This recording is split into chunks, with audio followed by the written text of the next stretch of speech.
It was about 3 years ago this time, and we had both been employed at the W Hotel in Hoboken on the waterfront that just opened.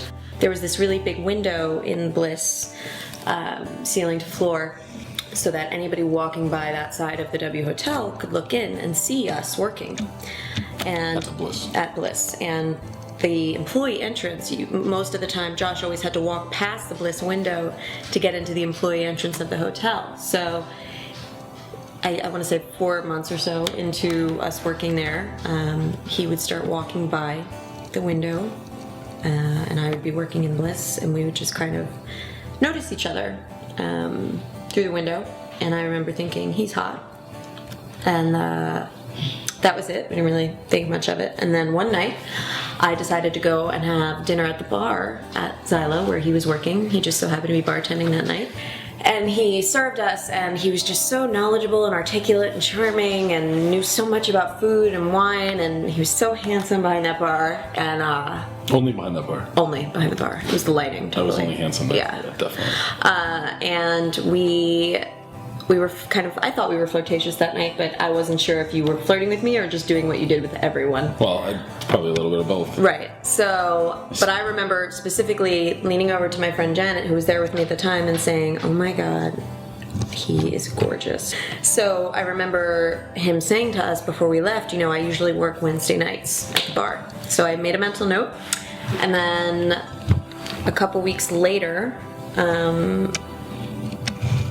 he came into Bliss, which I was very excited about, and he came in and he had the typical blank look that most guys have when they come in there, and he was like, I need to get some sort of body butter. So the first thing in my head was, man, he has a girlfriend, of course.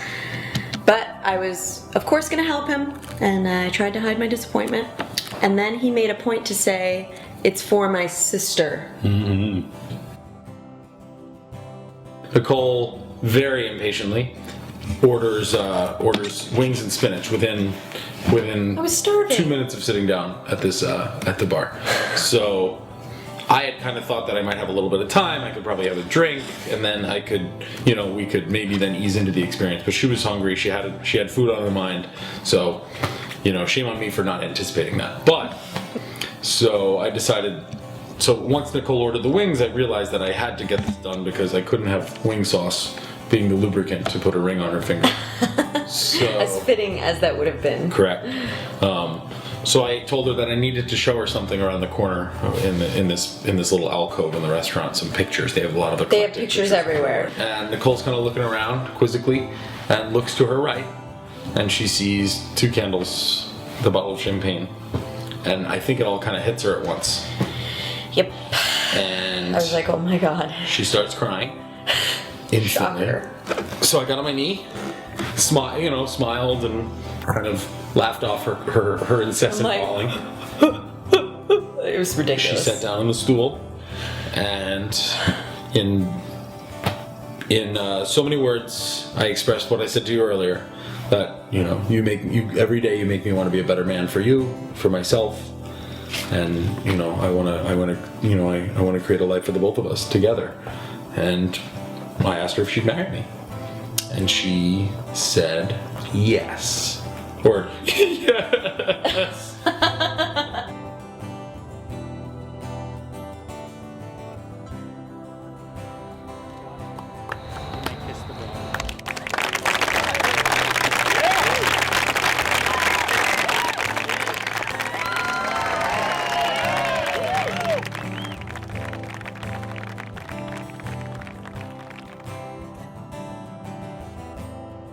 I fell so hard and so quickly that it scared me, but I just saw a future with him.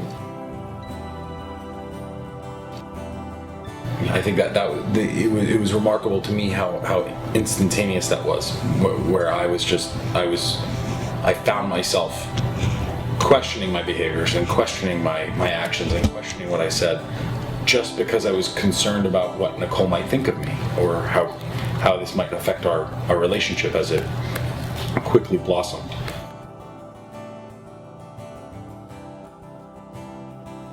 One of the things that I think is most special about him is the fact that he is so passionate about everything that he does. And if he's going to do it, he's going to do it right. He doesn't half-ass anything. If he has an opinion, it's never a wishy-washy, half-assed opinion. It's always coming from a very honest place. Sometimes out of fault. Yes, but I will take that any day over. I mean, you know what you want, you know what you feel, you know what's right and wrong for you. We have a very similar moral compass, and we also take a page out of each other's book in terms of our areas of strength and weakness. I just feel really lucky. Me too. And I thank God or the powers that be every day for finding him.